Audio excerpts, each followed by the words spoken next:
recording their songs with white in-house record company orchestras, basically parodying, making fun of black stylistic elements and culture. But the appearance of actress-performer Mamie Smith on 78 RPM phonograph record in 1920, well, basically changes all of that.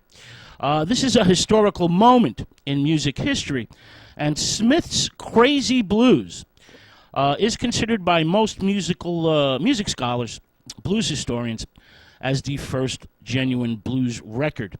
Mamie Smith was at this point, a 37-year-old veteran of many years of touring the vaudeville circuit. She basically opens the gates for other talented black vaudevillian ladies. Mamie Smith was the pioneering woman who, paved the way for other black female jazz and blues singers to follow in her footsteps. Now, little is known about her early years.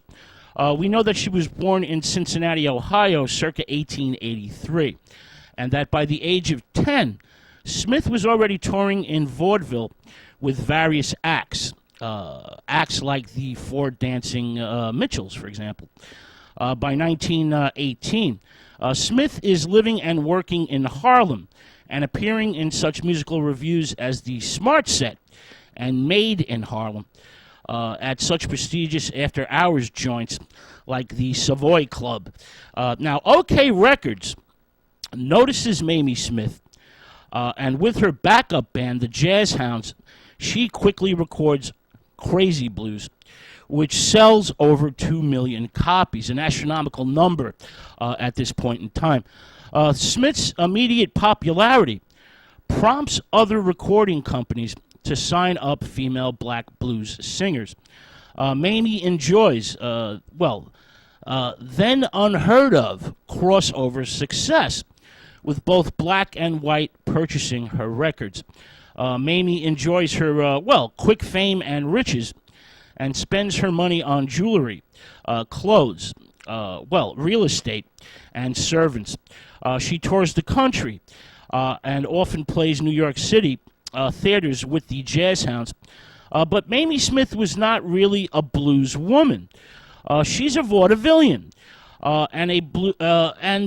blues and jazz, not to mention pop, were part of her vaudeville act.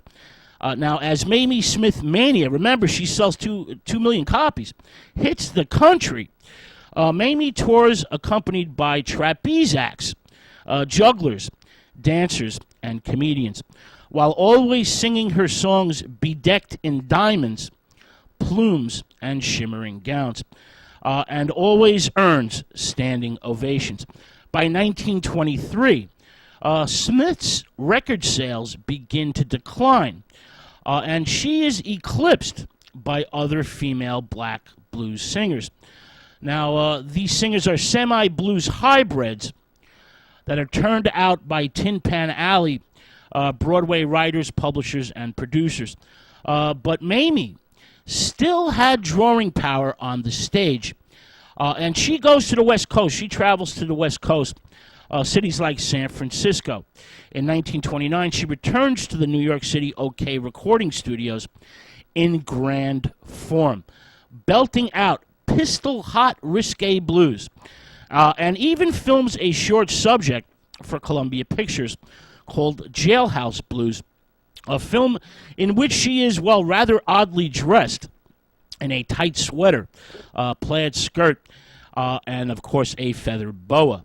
Mamie Smith's recordings dry up in 1931, and she retires from the recording industry, but returns 8 years later in the 1939 low-budget black gangster musical Paradise in Harlem. Not exactly a great movie. It's something of a forgettable film, with the exception of Mamie, of course, in which she sings an expressive, slowed-down version of Harlem blues.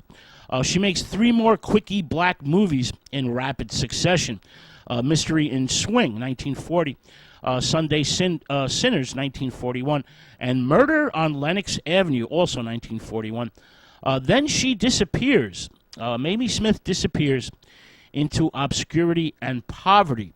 She dies in Harlem in 1946.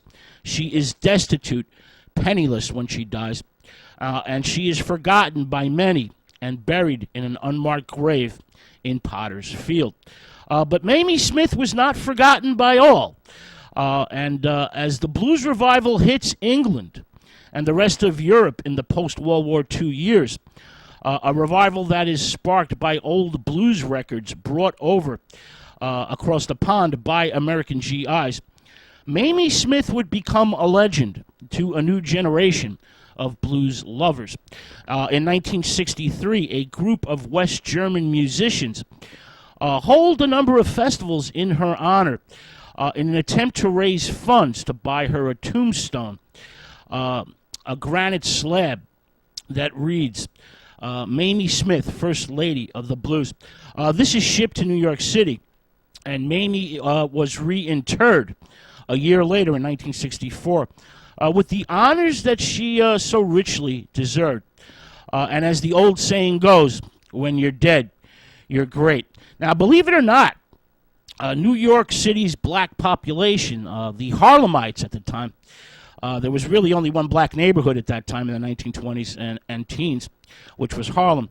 Well, the Harlemites at first had little or no interest in the blues.